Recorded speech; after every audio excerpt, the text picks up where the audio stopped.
Teve cidades na Bahia, boa parte das cidades pequenas, que a diferença foi 80-20, 90-10, 83-17. Tem que diminuir esse... Como entrar nessas cidades? Como diminuir essa diferença nas pequenas cidades? E é isso assim que ele fala também na entrevista hoje do Correio. Assim, ele falou isso, Ele fala de 2 pontos interessantes, assim, que são, eu acho, os 2 desafios dele na eleição de 2026.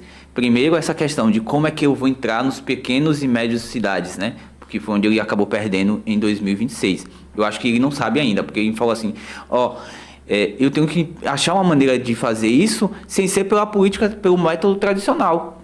E aí, na minha leitura, o método tradicional é recurso, né? Porque assim, ele não tem a máquina do governo. Então, como é que ele vai fazer isso? Esse é um ponto de interrogação, né?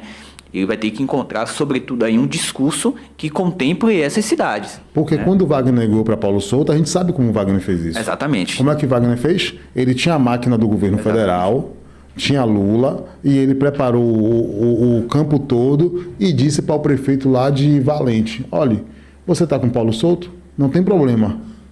Fique neutro. Sim. Fique neutro. E você vai ter essa emenda aqui de Lula, né? Digamos assim, bem grosseiramente falando. E o cara ficou neutro. Então, o que ele tinha no Estado, ele tinha no governo federal. Exatamente. Quando abriu as grandes cidades, o PT ganhou a eleição. Então, o PT ganhou a eleição realmente com Wagner nas grandes cidades. Porque as pequenas cidades ficaram neutras. A diferença nos pequenos municípios. Que ficaram neutras. Esse é o desafio de ACM Neto. Para se ele quiser ganhar o governo em 2026, ele vai ter que diminuir essa diferença para as pequenas e médias cidades. E aí ele fala também na entrevista que eu tenho um desafio, a oposição tem um desafio de encontrar uma candidatura presidencial que seja competitiva. Agora ele fala, isso não é uma coisa que depende só de mim. Não depende só do meu grupo aqui da Bahia, depende de toda uma conjuntura nacional. Um projeto nacional. Um projeto nacional. E aí, assim, me parece que o nome que hoje o grupo da oposição na Bahia vê como esse nome seria o de Tarcísio de Freitas, que é governador de São Paulo.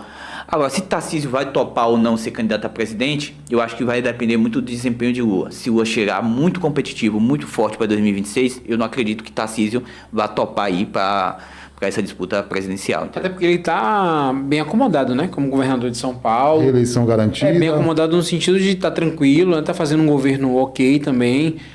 Não tem... Quem é o concorrente de Tarcísio de São Paulo? Provavelmente vai eleger o prefeito da cidade. Ricardo Nunes tem um grande chance de ser reeleito. Sim, Então, e aí ele mostrou força, né? Ele mostrou muita força política nessa articulação, porque ele bancou a candidatura de Ricardo Nunes contra um candidato que era um fenômeno eleitoral que se chama Pablo Marçal. E aparentemente vai trazer esse público que estava com o Pablo Marçal de volta, porque o discurso é muito lúcido e convincente.